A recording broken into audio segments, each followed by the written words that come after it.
because it's map work, we are going to have to swing to a map and back to the question quite a lot. So it's going to get quite irritating. You got to bear with me. All right, but we've got to look at the question, then look at the map, then look at the question, then look at the map. So just bear with me as we chop and change between the question and the map here. But let's have a look at the first one. It says here at the top, Welkom, which is probably also cold and wet tonight. Welkom is a town in the Free State. Lecture A is a road map showing part of the streets in Welkom. The town is known for having many traffic circles. I actually prefer a traffic circle compared to traffic lights. If you know how to use them, they actually keep the flow of the traffic running pretty smoothly. So here comes the first question. I don't know if you guys can see it. If it's too small, please shout. All right, I'm trying to fit as much as I can onto the screen here.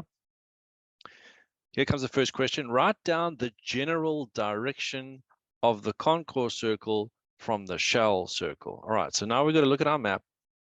So I'll zoom into our map here. And there's a key here on the right hand side. So all these numbered dots are obviously the circles. And on the right here, you can see we have all the circle names. Okay, so looking for the concourse and the shell.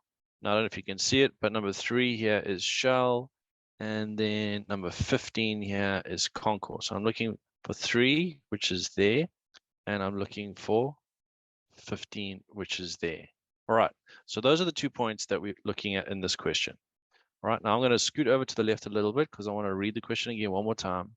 The wording is important. It says, write down the general direction of the concourse from the shell.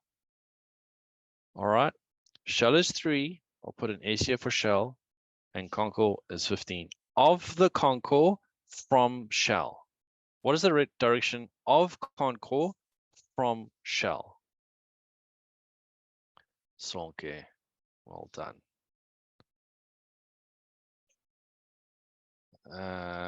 Good question, Galen. All right, good question. Good. Awesome. Yes. Awesome. All right, so just a reminder on how we do this again. We can see up there on the top of the map is an arrow for north. Usually most maps have an arrow pointing up for north, directly upwards. And now when they say, what is that direction from one to the other, the point that you are moving from, you should think of a compass point on that. So I'm putting in fact, let's put a different color so you guys can see it. I want to put a compass point or a compass on the point I'm going from. All right. So I'm putting this green compass on the shell circle, and then I'm going to draw a red line from the shell circle to the concourse circle over there. So you can see the green compass and the red line, and then that should help you out. All right. So where you're going from gets the compass, and then you draw the line out, and we all know that this is north, this is south, this is west, and this is east. Okay. And this red line here is between the south and the west, halfway. So we say southwest. Okay, so the key here is to know where you're going from. Put your compass there. Imagine there's a compass there on the point you're going from. Draw a line to the other one, and that will help you work out the general direction. All right, nice and easy. Well done. Remember, if there's any queries or questions, please feel free to ask. Next question, here we go, number 2. A railway line passes through Milner Road, Othello, Ararat, Kopi, and Alliance streets. Explain how it is shown on the map that the road is actually situated above the railway line. How do they show on the map that the road is above the railway line? So if we look at this diagram, what is the railway line? Well, we can see here in the key over there in the top right hand side, the railway line is this one here. Okay, they want to know, how does this map show that the road is above the railway line? You're going to have to describe this. You can't calculate it. So who would like to come online and describe, how do we know that the road is running above the railway line? How do we know from this map that the road is above the railway line? Anybody? Somebody. Somebody. Anybody on this rainy day? Ndinenga. All right. Please check for a message on your screen that's going to ask you. There we go. Ndinenga, you Good there? evening, sir. Good evening. How are you? Good, thanks to yourself, sir. Is it cold and wet where you are? Yeah, it's quite freezing, and the cold is not that bad since I've been in the house the whole day, so I can't really feel the cold. I'm feeling it, man. I think something wrong with me. I'm feeling it tonight. It is. I'm So, miserable. so what I see here is It's hard to describe, isn't a it? cup of coffee will keep the cold away, sir. How would you describe it? How does this map show? It's that I can't find the right word for it, but I'd say if you look at the railway, you'll see that it's not joined. It's not fully joined properly.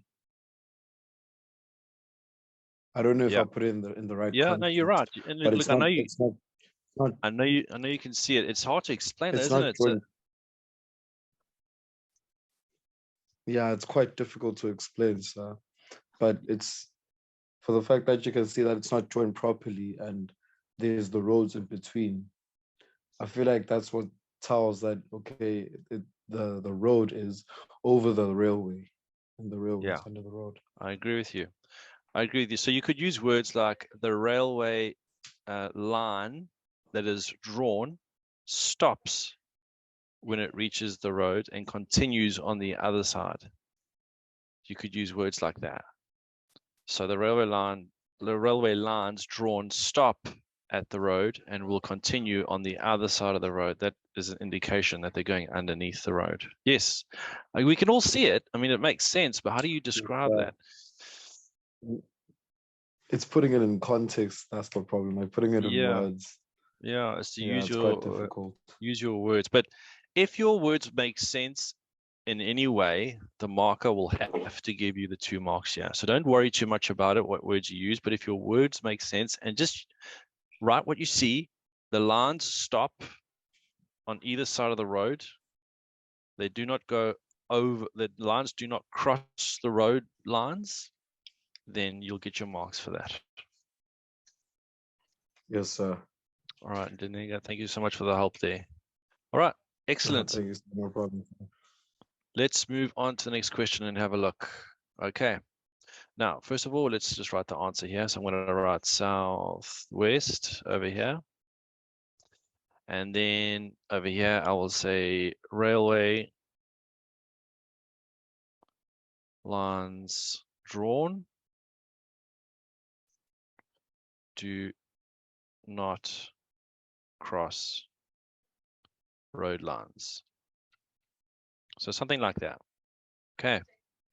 All right, let's move down to the next one. Name the traffic circle that connects 5 roads. Name the traffic circle that connects 5 roads. I don't know if you can see the names there on the right-hand side, those little numbers. There we go. Name the traffic circle that connects 5 roads.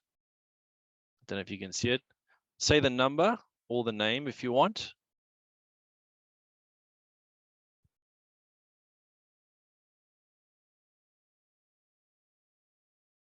Name the traffic circle that connects 5 roads. You can just say the number if you can see it, or the name. It's up to you. You can type it in chat. Which traffic circle connects 5 roads? Can you guys see?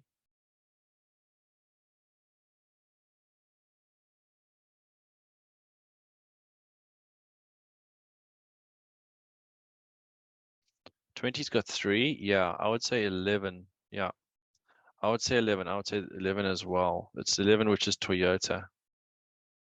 Yeah. All right. So it's 11 there, which is Toyota. So 20's got 3. I've sold it with 4, but because Toyota or number 11's got these 2, Over here on the left, they come into it there. That would be 5. Yep, I think you guys are right. I would say 11, Toyota. Now, they didn't say give the number of the traffic circle. They said name it. So you would have to go to the number on the key and give the name. So you would have to write Toyota for this to get your 2 marks. Okay. All right. Not too bad. Question number 4.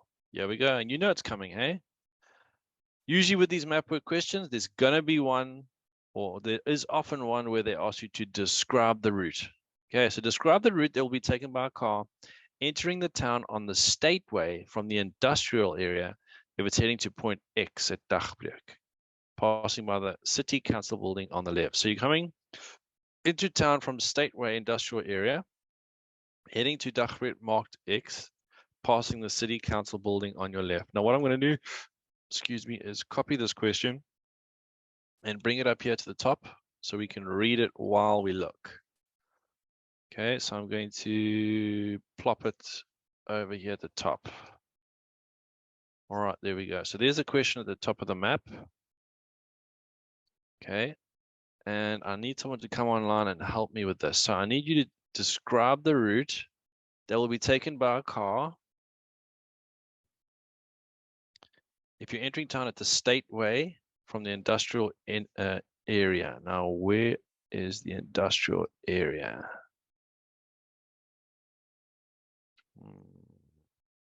Can you guys see an industrial area or the stateway? I'm sure. Ah, here we go. All right, there's industrial area and there's the X. Okay, so who would like to come online and help me out here? We're going to describe the route. Okay, so whatever words we say, we will have to write down in the exam. Okay, but let's just use verbal instructions here. We're coming in on this road from the industrial area. All right, I'll show you a little red arrow. That's what we're coming into. And we are trying to get to point X here at Dagbreek, sorry. And we have to pass the city council building on the left. The city council building is over here. We've got to pass that on the left. Okay, so who would like to try this one out? Anybody out there? How do we describe this route? Using your words. Right, no calculations yet in this whole question. We're just using words here so far. Anyone want to try? If not, I'll give it a bash. All right, let me try this one out here and we'll give you guys. Oh, there we go.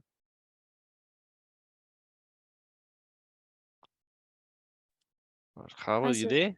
I'm good. Hey, have you started? You must have started writing already, eh? Yeah, I started last week. How's it going? It's fine, but this week I'm on a break, so that's good. Okay, and when's math lit? I did math paper 1 on Friday. How did it go? It went well. It went very well. It was Good. It was a beautiful paper. When you say beautiful, what like you recognized the questions or you just felt good about it? Both actually. Like Awesome. I even took a nap at the end of it. In the last 30 minutes. The whole class actually took a nap because it's a very good paper. All right, good. Good. That's positive. All right, let's try this one out. Describe the route from the industrial area where the red arrow is, past the city council building circled over there and to the X. So I'd say you head straight on the industrial area road, and then you turn left, and then when you get to, I'd say, I don't know, a crossroad, you're gonna turn left again, and then turn right on Stateway. Stateway, yeah, Stateway Road, and then you're gonna turn right on Arrett Road, and so you get to the X. Yeah. Okay, cool. So we can use words like that. So turn left, turn right, and turn onto Stateway, turn right onto Arrett. Those are the words we need to use. Perfect. So now we've got to make sure that we pass the city council building on our left. So what we could also do is instead of turning at that that number 11 there, we could go straight on this road there and continue past the city council building and then turn right over here. We could turn right again, and then we add the X over there. Good, thank you, Khabo. Just remember, when you use your words for these, you've got to say left and right. Okay, so you're using turn left, turn right. Also, if you can use the traffic circle names here. So for example, head straight on the industrial area road, turn left in the industry traffic light, which is that one. Continue on until you reach the Toyota, not traffic light, traffic circle. You could also, for traffic circles, you could say take the second turn left, right? Because when you're in a traffic circle, there's a whole lot of turns that you could take from the traffic circle. You could say, in this case, for this traffic circle number 11, we are taking not the first turn left, but the second turn left, because everyone's going around clockwise. So you would take the second turn left, go to the bingo traffic circle, go straight over the traffic circle. You could use that word, past the city council building, and then turn right, head towards number 9, which is the Delta traffic circle, pass over the traffic circle or through the traffic circle. When you get to number 3, which is the Shell traffic circle, take your second left. When I say left, take your second exit, all right? But you'll be turning, it looks like you're turning right, and then you get to the number 4, the engine traffic circle, the last one there, you will take your first left out of the traffic circle and pass Dagbrek on your left-hand side. Yes, Sonke, that's exactly what I mean. So first exit out of a traffic circle, or pass through the traffic, straight through the traffic circle. Yes, so for traffic circles, we're taking exits out of it. Okay, because it's this big circle that everyone's driving round and round and round, and the only way to get out of a traffic circle is to turn left. You always have to turn left out of a traffic circle. All right, so it's an exit, your second exit or your third exit out of the traffic circle. Okay, all right, let's move on to the next question. We've got to get some calculations done here, guys. All right, I'm sure your pens and calculators are getting cold there. Let's have a look. I'm not even going to write this paragraph down. Here we go. Number 5. Finally, we get to the calculation. The actual distance from exiting the, you see how they use the word exit here? The actual distance from exiting the alpha circle to entering the engine circle is 500 meters. The actual distance from exiting circle 13 to entering circle 14 in Stateway is 1.4 kilometers. Determine by measurement whether the map is drawn to scale.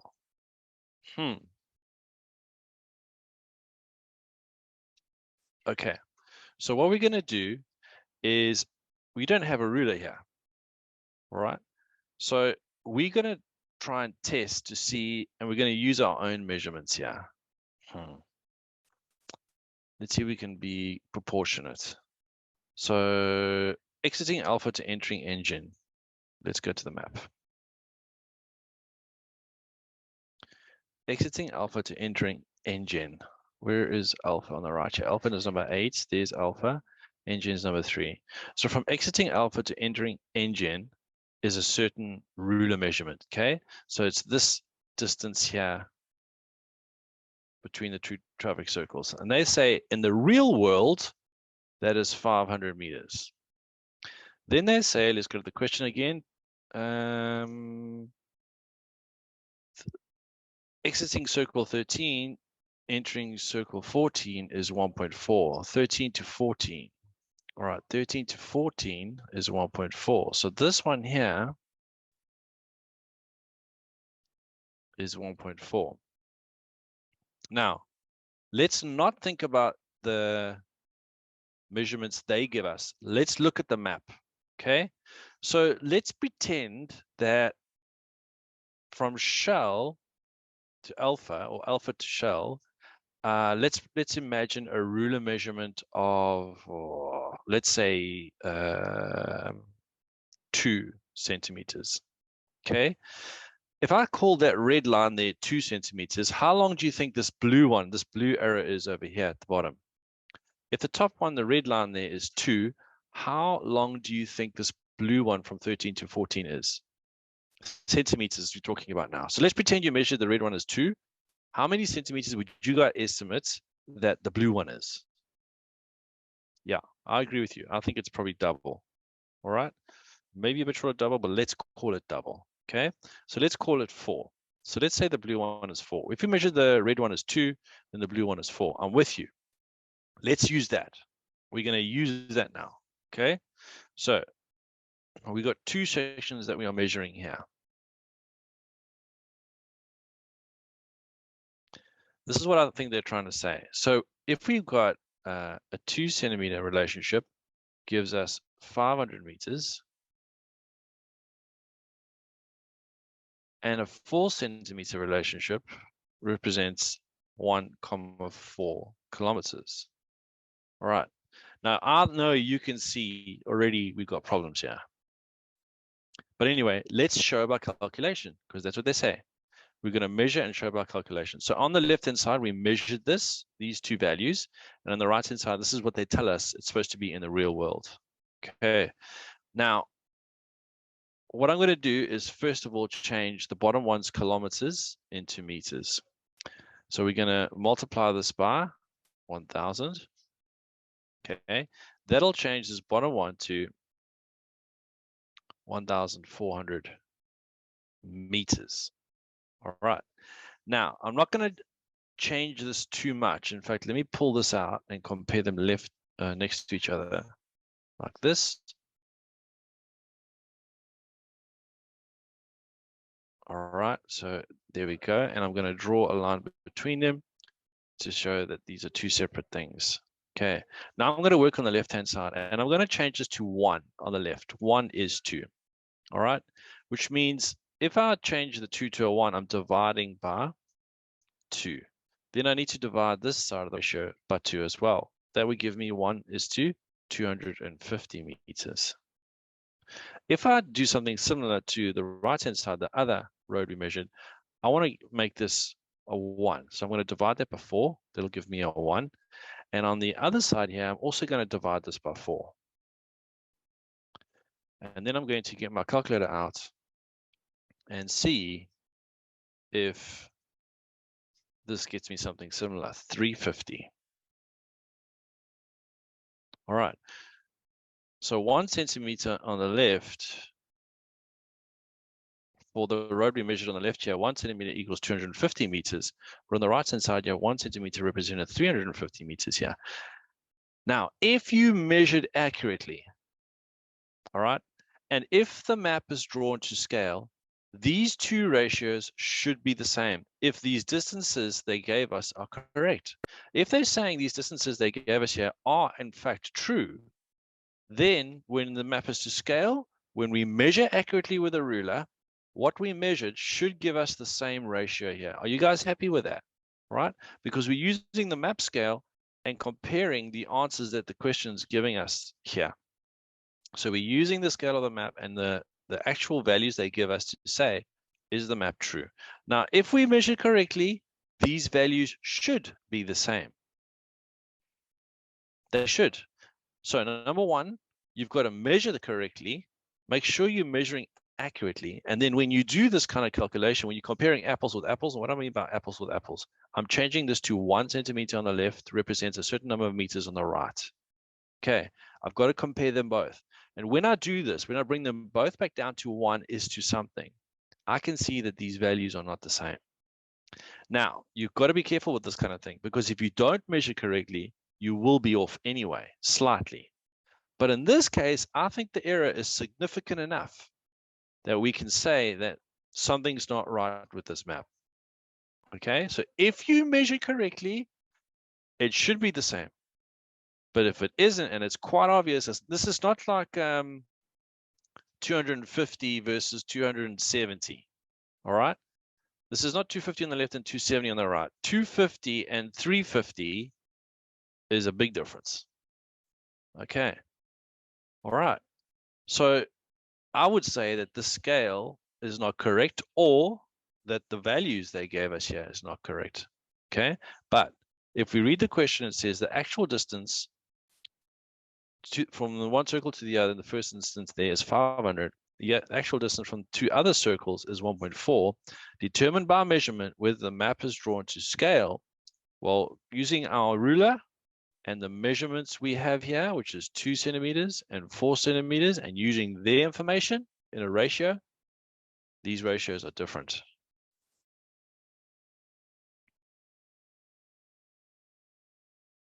No, it wouldn't make a difference. We could do that.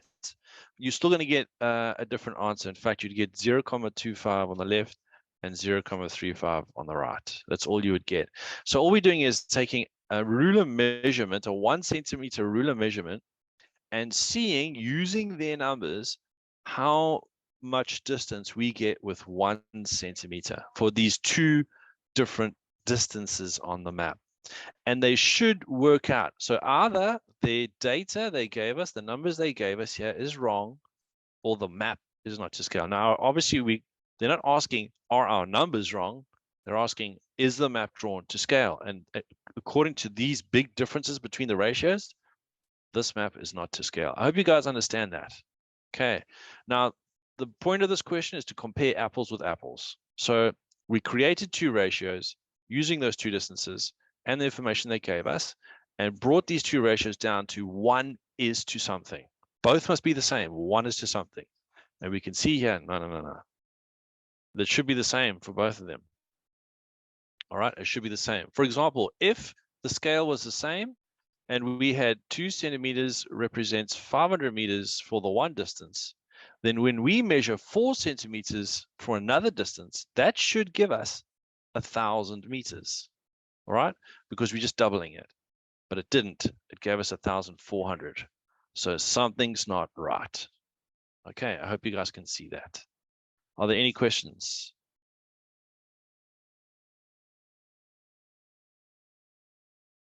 All right, if there's no questions, I'm going to move on to the next one. Let's see what they have. So here we have question 6. Speak now, don't ever hold your peace. Speak now, don't ever hold your peace. Translated means you're always allowed to ask questions anytime.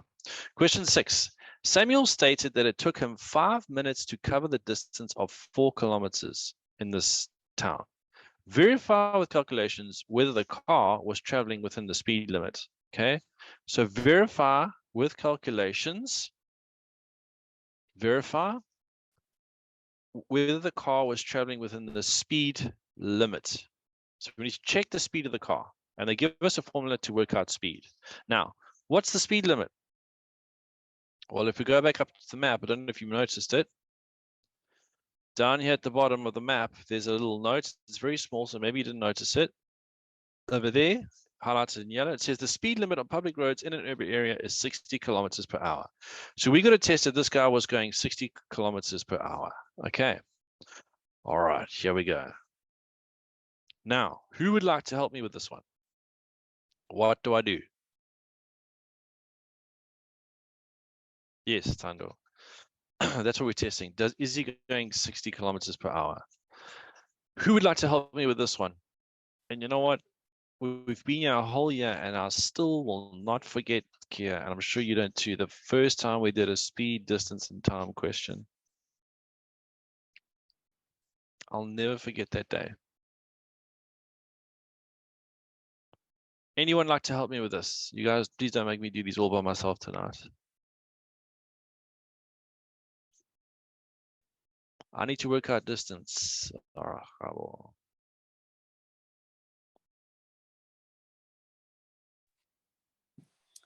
Somebody needs to talk to us. There we go. How are you doing? I'm good, sir. Okay. I think you have to first work out the speed of the, like the given on, like the, yeah, I don't think I'm making sense, but yeah. So they actually want us to check the speed. Have you noticed that they want us to check speed, but they don't give us a formula for speed, they give us a formula for distance. Yeah, so you have to substitute the 5 minutes into the time and then the 4 kilometers into the distance. Okay, so what Khab was saying is we can put a value in here for time and a value in here for distance, and then we're going to have to rearrange the formula to check the speed. Is that what you're saying? Yes. Okay, cool. Let's do that. So let's just write T for time. Before I put it in, what is the time? 5 minutes. And the distance that we have to put in is going to be 4 kilometers. Now, are these numbers ready to go into this formula?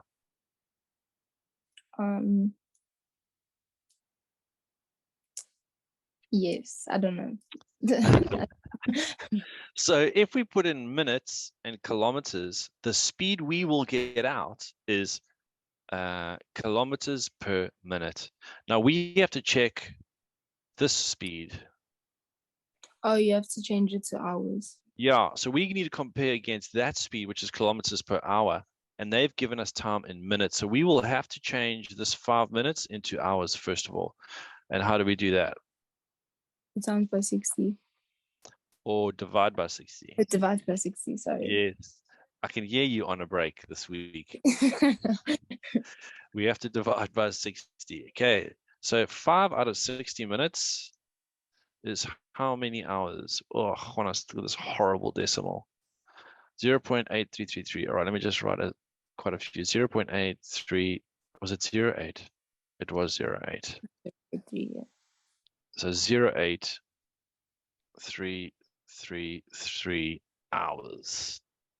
Okay, so that's the hours. Now, why am I putting in decimal hours? Because like we spoke about this the first time we did this formula.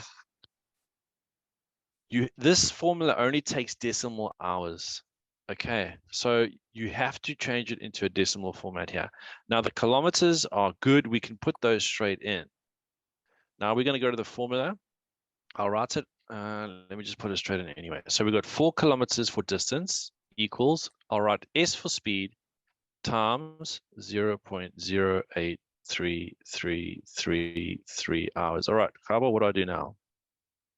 You're gonna have to get the S on its own. Very good. And how do I do that? To divide 0, you're gonna have to divide by 0,08333. Absolutely. Both sides. Good. So we want to get rid of this number. So to get rid of this number, you divide by that number. All right. So we'll divide by this number here, and that'll get rid of it on the right-hand side. Now you might be thinking, why where's it going to go? Well, what you do on the right-hand side, it also must be done on the left-hand side. So there's our number there, being divided on the left-hand side as well. So we're dividing by this number, like Khabo says, because she wants to get rid of it and just have the S by itself. All right, now let's rewrite this formula as it stands right now. So now we've got the S by itself, and it equals to all of this. And then we're going to reach for the calculator and put this in and check what this speed is. Is this person speeding? Remember, it can't go over 60.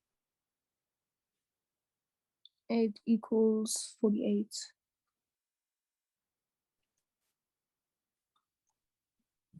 48 kilometers per hour. All right. So they're not speeding. they're not speeding. Let's go back to the question. It says Samuel. All right, his name's Samuel. So therefore, Samuel is not speeding. Okay. Are there any questions? Kabo, thank you so much for your assistance. I really appreciate it. Are there any questions about this, ladies and gentlemen? Are you all happy with how we did it? Anything strange here that you might look at and think, why? Why do they do this? Why do they do that? Or are you all good? I know it's cold out there, but are we all good in terms of this answer? Very good. All right, Kayana, check. I saw your answer there. Just check and see what was different between what you did and what we did here, that we are getting a different answer. Are we all good, ladies and gentlemen? I'm going to be moving on. So I said 4 divided 5 times 60, and I got the same answer. Yes. So okay, so that'll be fine. because if you look at it like that, so 4 divided by 5, oh, so you said 4 times, sorry. You said, let me check what you said, yeah. 4 divided 5 times 60.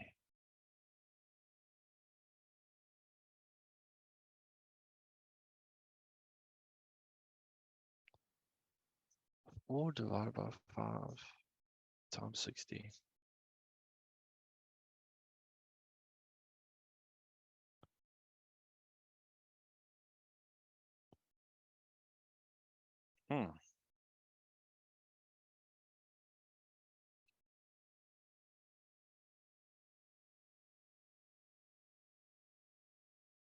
That's very interesting.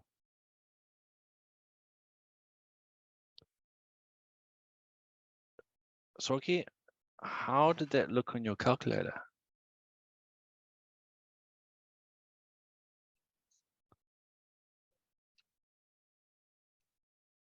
Soki, just check your screen there. Should be a prompt to unmute. Just explain to me how that looked on your calculator. How did you type it out on the calculator? So I said 4 divided by 5, so 4/5, Yeah. and then times 60. That's all I did.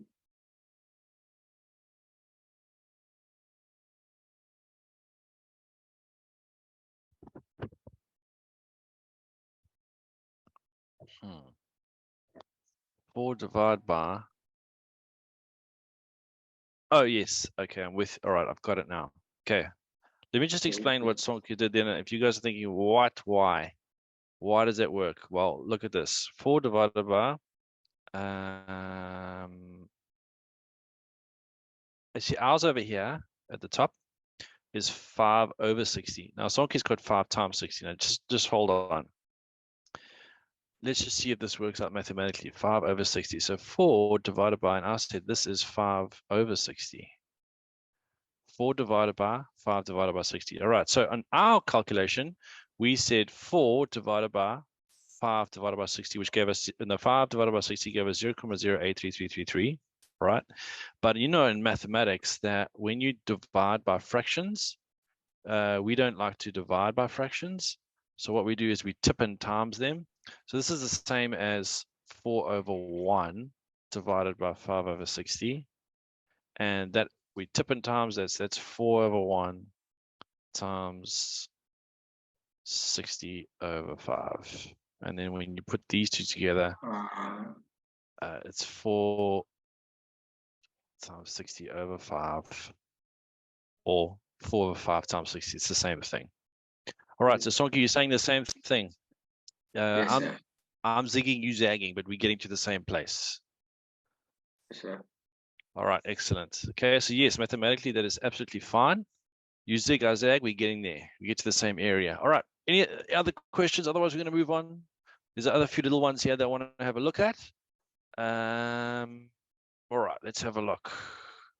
What else do we have? All right, question number 7. Let's have a look. The same painters, or anyway, there's some painters that are involved in this, must repaint all the road markings at all the traffic circles in Welcome. Layer 2 says the probability, guys, check it out again.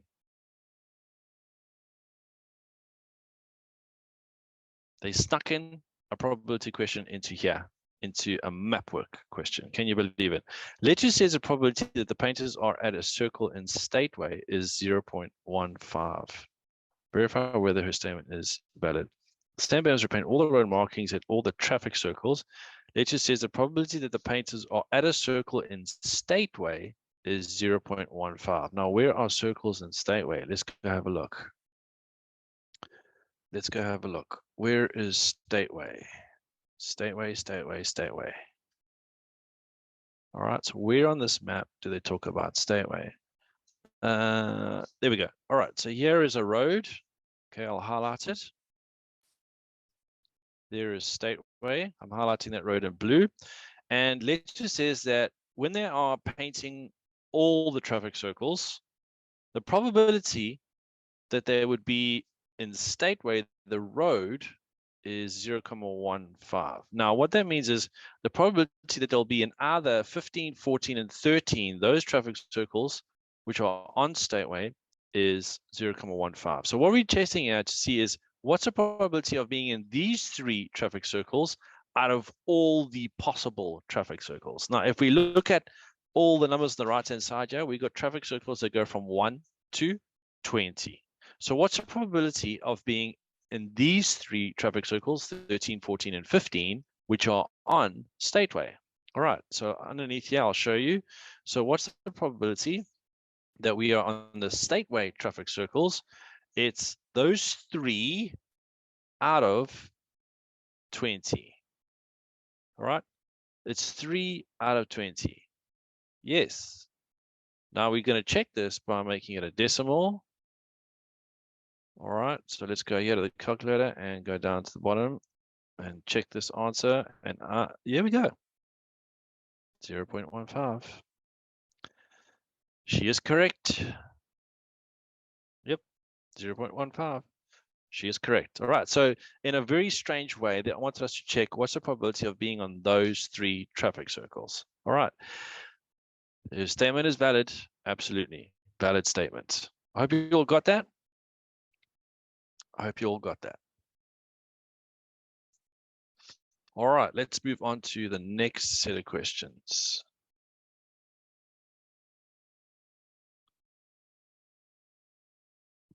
Oh, okay. Here we go. We got a scenario here where we have Tumi received the bursary to study at the University of Victoria in Canada. She traveled from the University of Victoria to Victoria downtown, which is like in Victoria City, the city center, okay? NHIA shows the map and 2 routes that she could have used to travel on. All right, so on the right-hand side, we should have a map. In fact, there are 3 routes, okay? So we're going from the top there, the top left. I'll zoom out a little bit. We're going from the top left there. You can see the start of the route is up here. And we're going down to Victoria downtown, which is in the bottom left-hand side there. There are 3 routes. This is what Google Map does for you. Gives you all kinds of options and gives you the best one. So you've got 2 gray ones and 1 blue one. The blue one is the one we're talking about here. All right, and we can see that there's information about that route there, and that route there. The blue route that we see is supposedly taking 14 minutes and it's 6.8 kilometers long. Not wrong, long. Okay, it's 6.8 kilometers long. Now, on the left-hand side, what Google Maps also does for you is it gives you a breakdown step-by-step of the directions that you have to take. So here is a summary of the route. Number 1 is head somewhere or something on Cedar Hill Road, crossroad towards Crestview. You got to do 190 meters. Step number 2, turn right onto Cadborough Road. Okay. Number 3, continue onto 4th Street, drive a certain number of kilometers. Number 4, slight right into Pandora Avenue, drive 2.1, and you've reached your destination. So Google Maps gives you this summary of all the directions. And then when you press go, the lady starts to speak to you on your phone or on your laptop or whatever. Okay. In 190 meters, you're going to turn right. All right. So these are the instructions the lady actually reads to you. Let's see what questions they have. We'll do a couple of them. It says, in which general direction did she head from Cedar Hill Crossroad towards Crestview? So the question's down here at the bottom. In which general direction did she head from Cedar Hill Crossroad towards Crestview? So that's the first part of this journey, number 1. Now, if we go up to the top of the map here, there it is there. This is the first part of the journey. So before you turn right, this is the first step there. So in which general direction is the person going along that section of the route? Can anybody type in chat? In which general direction is the person going if they're going on that part of the route there? What direction is that? Remember, general direction, you've got to use north, south, west, or east. So which direction is this one here? Which direction are you heading? Anyone want to take a guess? You can type in chat. Oh, it's crickets. It's too cold.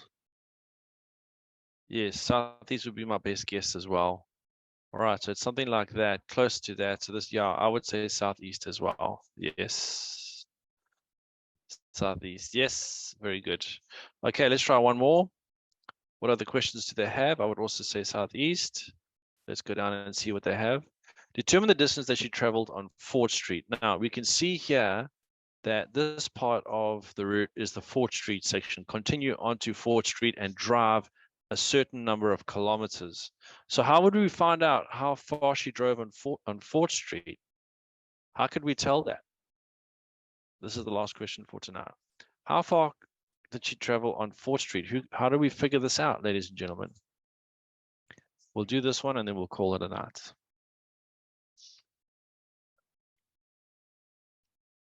Yeah, anybody? Somebody.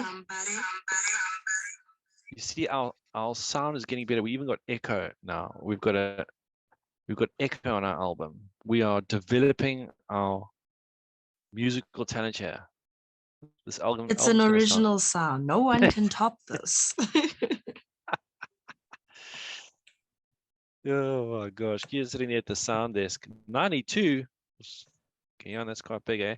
Just remember that in the question they say that the total journey takes 6.8 kilometers. So when Google Maps shows you your journey, they show you that your total is 6.8 kilometers. So for this one, what we'd have to do is take these values, 190 meters. Remember, that's meters, 3.2 kilometers, and 2.1 kilometers. And we'd have to subtract it from the 6.8. So we'd have to say 6.8, all right, minus. And then the first part is 190 meters. You'd have to divide this by 1,000. And that'll give you 0.19 kilometers. So I'm changing it all to kilometers. So 0.19 plus the 3.2 and the 2.1. So I'd have to subtract all these other distances from the 6.8, and that will give me my answer there. Okay. All right. We're going to call it a night.